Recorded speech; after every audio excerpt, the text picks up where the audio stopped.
시작될 것입니다.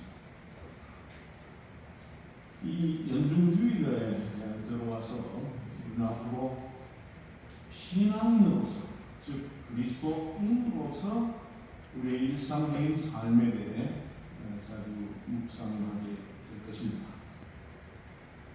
오늘 연중제 11주일 하나님의 말씀은 우리의 무엇보다 그리스도인인 우리의 정체성을 일깨운다라고 할 수 있을 것입니다. 우리 그리스도인이 어떤 사람이며 무엇을 하는 사람인가에 대해 말씀하고 있는 것 같습니다. 첫 번째 동서에서 하나님께서는 이스라엘 백성이 하나님의 선민, 하나님께서 당신 것으로 뽑으신 백성임을 선포하죠. 그런데 하나님이 이스라엘을 당신 것으로 삼으신 이유는 이스라엘이 뭐 대단하거나 특별하거나 잘난 백성이어서가 아니었던 것이죠. 그것은 다만 하나님의 사랑의 선택일 뿐이었다라고 할 수 있을 것입니다. 그리고 두 번째 독서에서 바울사도는 우리에 대한 하나님의 선택에 대해서 말을 하고 있습니다. 우리가 주님께 선택을 받은 것은 우리가 의로운 사람이거나 착한 사람이어서가 아니라는 것입니다. 오히려 우리는 부족하고 죄 많은 사람들이었습니다. 이렇듯 하나님은 죄 많은 우리를 선택하심으로써 우리에 대한 당신의 사랑을 확실히 보여주셨다는 것입니다. 그리고 오늘 복음은 하나님께서 우리를 선택하신 목적이 무엇인가를 알려주고 있습니다.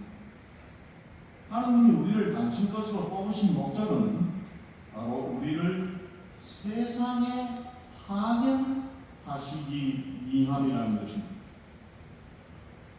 즉 우리를 먼저 선택하신 것은 우리를 세상에 보내셔서 우리가 당신께로부터 받은 것을 세상 사람들과 함께 나누게 하기 위함입니다.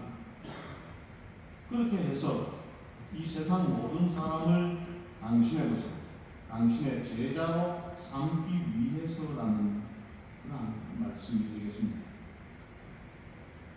마지막에 주님께서 이렇게 말씀하시죠. 너희가 거저 받았으니 거저 주어라. 우리가 주님께로 받은 것이 무엇이겠습니까? 그것은 바로 진리의 말씀, 또 구원과 생명의 말씀입니다. 이 진리와 구원의 말씀 우리는 그저 받았고 세상 사람들에게 우리가 받은 이 진리와 구원과 생명의 말씀을 그저 나누어 주어야 한다라는 것일 것입니다. 우리 모두가 느끼듯이 오늘 우리가 몸담고 있는 이 사회의 모습은 결코 긍정적이거나 희망적이지 않습니다. 정치, 경제, 사회, 문화의 모든 영역에서 이념이나 계층, 또 세대, 또 젠더, 남과 여, 이 사이의 갈등이 심각하죠. 그리고 서로 극한 대결도 마다하지 않습니다. 세계 정세도 바야흐로 혼돈의 시대로 접어들고 있다라고 할 수 있겠습니다.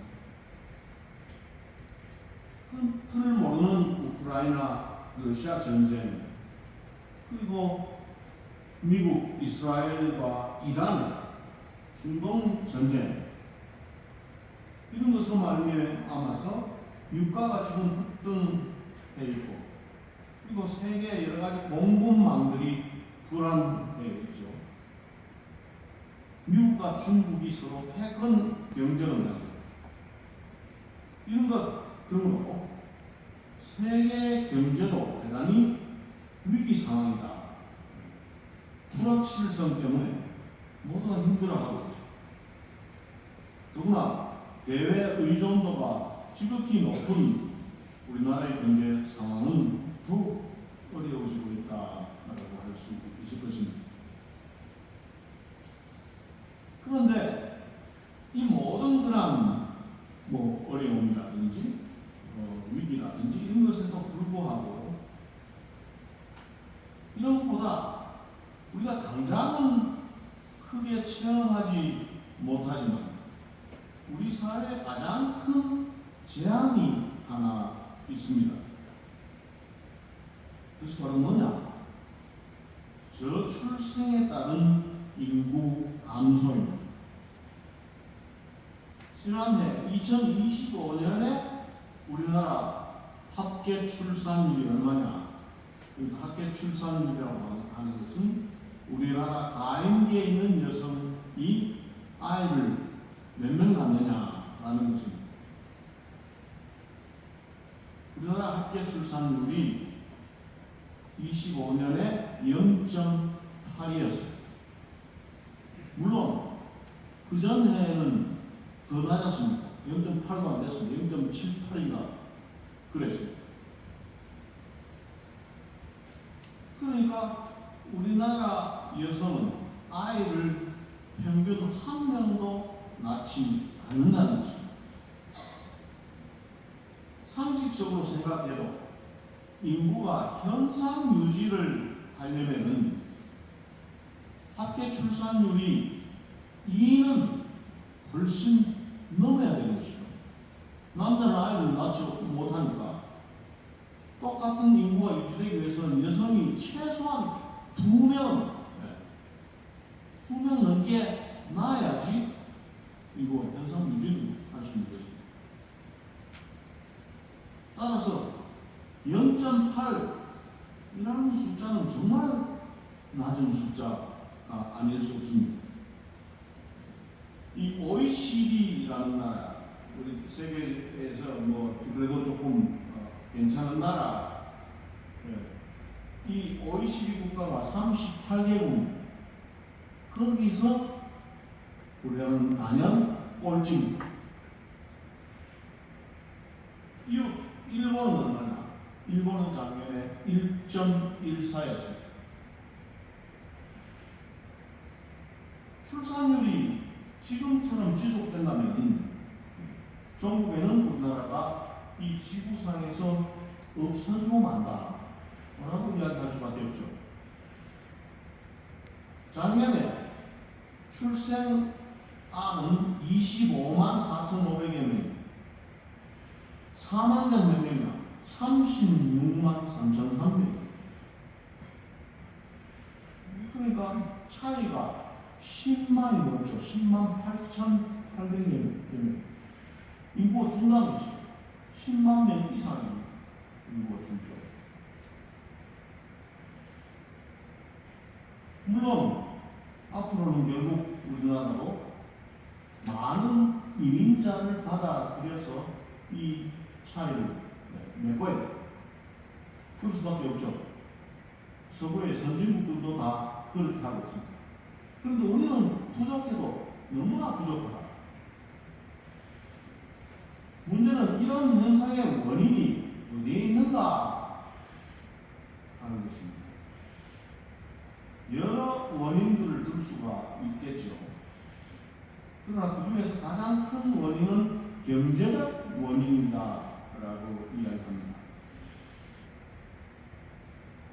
집값이라든지 양육비라든지 교육비가 너무 비싸기 때문에 집이 있어야 결혼할 꿈도 꾸고 경제적인 어떤 여건이 돼야지 아이도 낳고 하는 거 아닌가. 또 태어난 아기가 치열한 경쟁 속에서 과연 행복하게 살 수 있을까 하는 그런 염려 또한 출생률을 낮추는 요인이 되겠죠. 또 한편으로는 아이 때문에 부부의 삶을, 부부의 행복을 희생하지 않겠다라는 이기적인 요인도 있을 것입니다. 하지만 이 모든 요인의 저변에 놓여 있는 것은 바로 극히 현세적이고 물질만적인 가치관이 아니겠는가 라고 생각됩니다. 몇 년 전에 미국에 있는 한 교수가 세계 각국에서 온 대학생들을 대상으로 설문조사를 했습니다. 그 질문이 뭐였느냐? 당신의 삶을 가장 의미 있게 하는 것은 무엇입니까? 라고 물었습니다. 여러분들의 삶을 가장 의미 있게 하는 것이 무엇입니까? 그 대답을 하는데 미국, 유럽, 아시아, 아프리카 세계 각국에서 온 학생들 대다수는 가정이라고 대답했습니다. 실제로 그렇죠. 우리 삶을 정말 의미 있게 하고 행복하게 하고 보람되게 하는 것은 가정이라고 할 수 있습니다. 가정이 바로 행복의 셈이라고 할 수 있죠. 그런데 그 학생들 가운데서 유일하게 한국 학생들의 대답을 다르게 했습니다. 물론 다수. 한국 학생들은 물질적 풍요라고 대답을 했습니다. 참으로 놀라운 그런 대답이었죠. 그래서 그 교수가 깜짝 놀라면서 자기 나름대로 변명을 붙였습니다. 한국 학생들도 가정을 소중하게 여긴다. 그러나 가정을 제대로 꾸려나가기 위해서 물질적 풍요가 꼭 필요하다고 본 것이 아니겠나. 물론 일리 있는 그런 변명이라고 할 수 있을 것입니다. 그러나 물질적 풍요로 가장 먼저 꼽을 만큼 우리는 그런 가치관 속에 살아가고 있다라고 할 수밖에 없겠죠. 이런 시대에 우리는 그리스도인이라는 이름을 지니고 이 세상, 이 사회에서 살아가고 있습니다. 세상에서 살아가기 위해서 우리는 세상의 논리와 가치를 전부 도외시할 수가 없죠. 또 그렇게 해서도 안 됩니다. 세상 안에도 참된 것, 선한 것, 아름다운 것이 있고 굳이 배척할 필요가 없는 중립적인 것들이 있죠. 그리고 그것들은 우리가 존중해주고 받아들이고 해야 될 것입니다.